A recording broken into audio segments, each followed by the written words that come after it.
Hello! So today we're going to be doing compound inequalities, and let's get on with the lesson. So what is a compound inequality? Well, it's basically just more than one inequality that is put together. So there are two types, and inequalities and or inequalities. And for this video, we're going to learn how to graph them on number lines. So an example of an inequality, well, a compound inequality could be x is less than 4 or x is greater than 6. So a graph on a number line would look like this.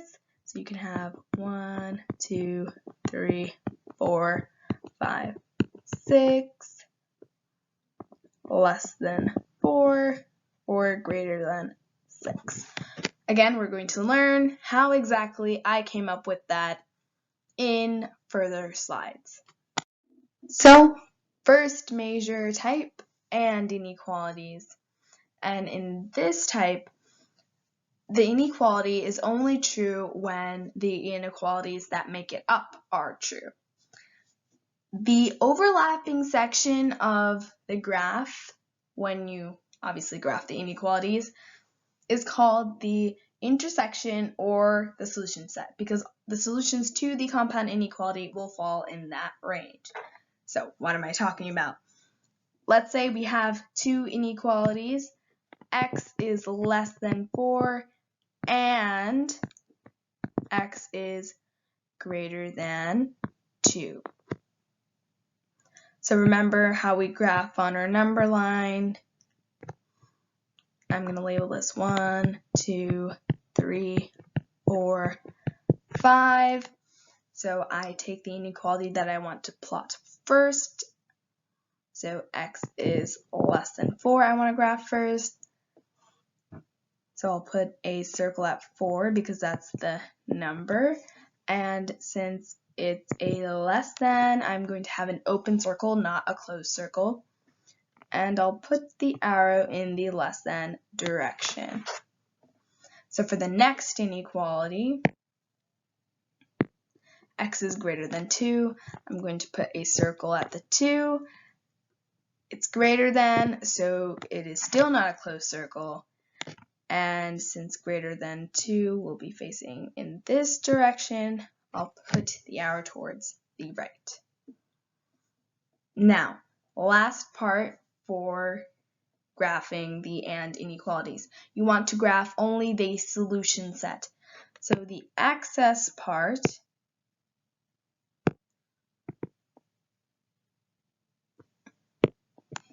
is erased. So the only part that you're going to graph is the solution set or the intersection, because remember, if we continued from the orange dot, you'd go in the right direction, and if you continued from the purple dot, you'd go in the left direction. But the solution set is only where they intersect, and that is what I plotted. For and inequalities, you do not have to explicitly state the and. What am I talking about? Let's look at a different example problem for this. So let's say I have x is less than 3, or actually let's do x is greater than 3 but less than 6. Let's try that. So I'll have x is greater than 3 but less than 6. Notice how I wrote it. If you separated the compound inequality, you'd still have x is greater than 3, because remember, I'm flipping it. And you'd still have x is less than 6. You can read it normally like how it's written. And that means the same thing as writing it out like this. X is greater than 3 and x is less than 6. Same thing. These two are interchangeable. So if I wrote the previous equation like this, it would be x is greater than 2 and less than 4, like that. So again, it's an and equation, don't have to explicitly state the and you would graph it in the same way. So I will number my number line 1, 2, 3, 4, 5, 6. I'm going to make it go up to 7. And so we have, again, open circle. X is greater than 3, which means it goes in this direction to the right. And X is less than 6, which would go to the left direction. Erase what is not part of the solution set, and connect. So any point that falls in this range or this range is part of the solution set, and that is why you're just graphing that part. So let's move on to some practice problems on the next slide. So here are 2 practice problems that I want you to do. Once you solve them, meet me on the next slide and I'll go over the solutions. So the practice problems were a little bit more complicated, but that's only because you have to do one extra step to solve for the variable. So for the first question, let me write it down. Okay, so you have to solve for p in both inequalities. So for the first one, if I bring the -8 to the left side, 4 plus 8 is 12. So p is greater than or equal to 12.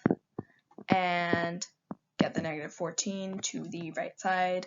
So p is less than or equal to 16.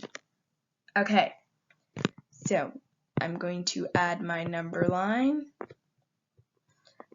11, 12, 13, 14, 15, 16. I'm going to put a circle at the 12 because I'm going to graph p is greater than or equal to 12 first. And this time it has to be a closed circle because we have greater than or equal to. So greater than direction, and then p is less than or equal to 16. So put a circle at the 16. Again, this also has to be a closed circle because we have the less than or equal to. So arrow is going in the less than direction. Erase what is outside the 2 points because you only want to graph your solution set. Next problem. Let me write this down. This was an example of where you didn't have to explicitly state the and. When you solve this inequality, remember you can separate this out to make it easier, or you can just subtract the 4 on either side because you're doing the same thing. So you could have done g plus 4 is greater than or equal to 2, and g plus 4 is less than 7. Solved it like that. So g is greater than or equal to -2, and g is less than 3. So when I have my number line, I'm going to label it -3, -2, -1, 0, 1. Oops, ran out of room. I will make my number line bigger. 2, 3, 4. Okay, so now I need to have a circle at the -2. Fill it because it is a greater than or equal to. So point the arrow in the greater than direction. And since I have a less than 3, I'll have a circle at the 3. Notice I'm going to have an open circle here because there is no equal to part. And yes, you are allowed to have equations where one side has an equals to and the other side does not. and this is going to go in the less than direction. Again, erase what's on the outside of the two circles because you just want the solution set. So now let's move on to the OR inequalities. So to OR inequalities, for this type of compound inequality, it's only true if at least one of the inequalities that make it up are true. And the graph of an OR is both graphs, if you had each of the components separate, combined on one graph. I know that sounds confusing. I'm going to go over it in a sample problem. So let's say we had x is less than 4 or x is greater than 8. Okay, so when we graph this on our number line, we have 1, 2, 3, 4, 5, 6, 7, 8, 9. Okay, so I'm going to graph each of these separate inequalities separately. So if I have x is less than 4, circle at 4, open circle points to the less than. And then if I have greater than 8, open circle at 8, points to the greater than. And that is it. That is my graph. I don't have to do anything with the joining because remember, this is not an AND. It's only true if one of the sections is true. So if we had either this to be true, the greater than 8 part, or the x is less than 4 part to be true, then we are good. So that is why your solution set will be both greater than 8 or less than 4, and you don't include the space in between, because if you had, let's say, x equals 5, that's not going to be true for this compound inequality. It's not going to be on the graph. Okay, so for another problem, we still have to explicitly state the OR. The OR is not like the AND in which you can just combine it, or you always have to state. And you can think of it this way, because AND you're combining the two and you're getting the solution set from the overlapping. You can say like you can condense the problem and take out the and just write it without an and. But for an or, because it's separate, you need a word to separate the two inequalities. So now let's say I have x is less than -1 or x is greater than or equal to 5. So I have my number line, -2, -1, 0, 1, 2, 3, 4, 5, and I'll add a 6 just so the line looks clearer. So I have a open circle at -1 pointing to the lesser than direction, which is the left, and closed circle at 5 because remember now I have a greater than or equal to going towards the greater than, which is the right. And that is my graph. Remember, we just have the graph of them combined without actually getting the part where they overlap because they won't, since this is an OR. So let's do some practice problems to further solidify the concept. So here are 2 practice problems to solve, and meet me on the next slide once you're done so I can go over the solutions. So first problem, we have r plus 6 is less than -8 or r minus 3 is greater than -10. We have to solve for r on both equations.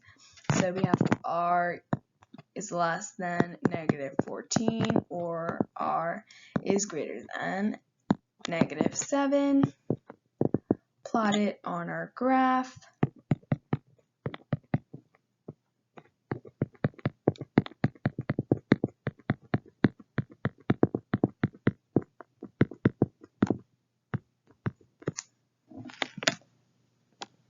So put an open circle at -14 because remember there's a less than, not a less than or equal to, and an open circle at -7 for the same reason, and that is our graph.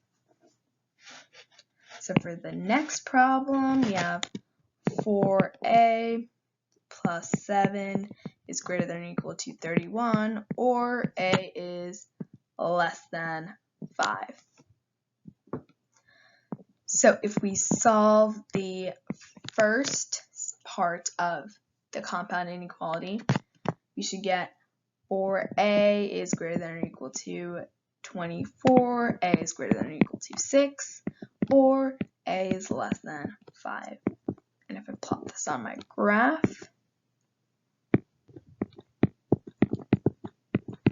I'll have a closed circle at 6 because it's a greater than or equal to, pointing to the greater than direction, and a open circle at 5, pointing in the less than, which is the left direction. And that is my graph. Remember, you are allowed to have a closed circle and an open circle. Any variation of the greater than or equal to, less than or equal to, greater than or less than would work for both types and or. Well, that is it. I hope you have a great day.